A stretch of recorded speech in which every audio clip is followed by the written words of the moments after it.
Dane, for people entering into premium financing transactions, and me being on the client facing side, usually I'm working with CPAs, attorneys of the client. Maybe the client will come into meetings, but generally, it's their team that's kind of hashing through it and doing the what ifs.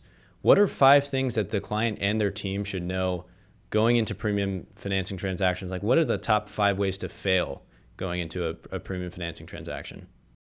Okay, so premium finance is a specialist area.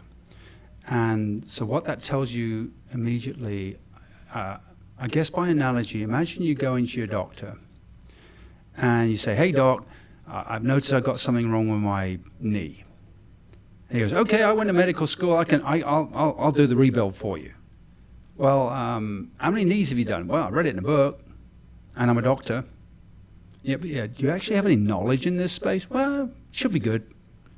No flipping way you're going to do it, right? Right. So the first thing I'd say is this person a specialist or are they partnered with a specialist? You need that specialist expertise because you don't know what you don't know. And it's what you don't know is going to kill you, right? So that's the first thing. The second thing is setting expectations. Illustrations that only tell you half the story and they leave out all the stuff the client worries about. So this is where this combination of expertise and the willingness to say the right thing comes together.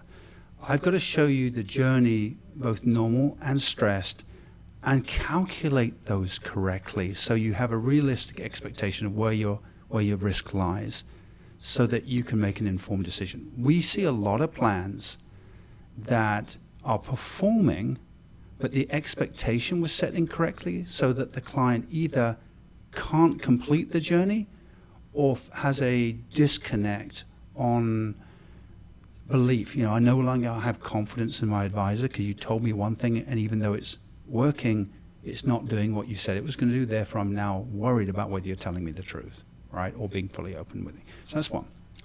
The next thing is fit. So what I mean by that is the design needs to reflect the need you're trying to fit, not the other way around. It's not my job to sell you as much insurance as I possibly could.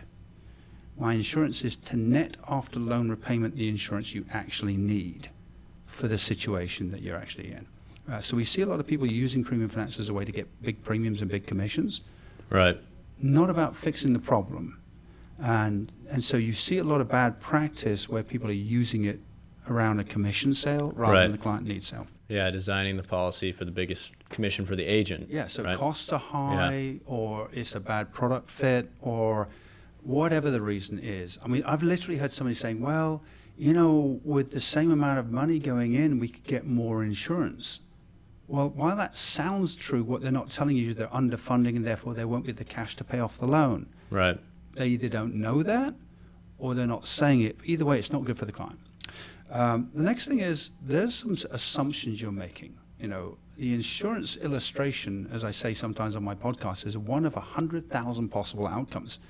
And we're going to assume it's going to be exactly that when it's only one out of 100,000 or million.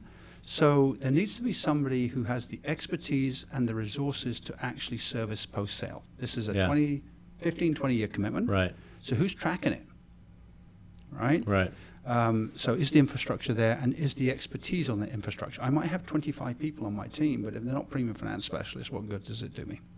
So I would really say about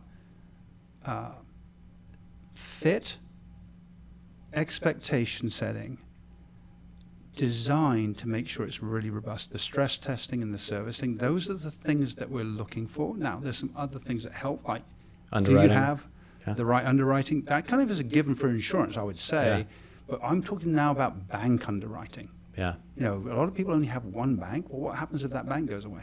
And we learned that the hard way. There's a reason we have lots of banks that we work with. It's because if one comes up short, we want to be able to move the loan, right? That's where servicing also comes in. So you've got to have expertise. You've got to have the right sources of supply, if that's the right word. You've got to be able to design it right. You've got to set the expectations so the confidence of the client. And then when you're talking to the CPA and the attorney, their job is to protect the client, not to help you, right? And so what we need to do is have enough technical expertise to be able to explain what's going on under the hood. The client's just buying a car. Is this Ferrari good? Yes, it goes fast. Cool. The CPA and the attorney are, okay, exactly how do the brakes work? Exactly how did Right. the engine work?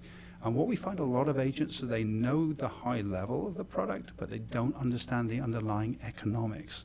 So we see people doing illustrations that don't marry up with changes in interest rates. You know, they think they're divorced. They think the life insurance product doesn't get affected by it. It's like, no, they're inextricably connected, good and bad. Right. So having that degree of knowledge is important. Got it.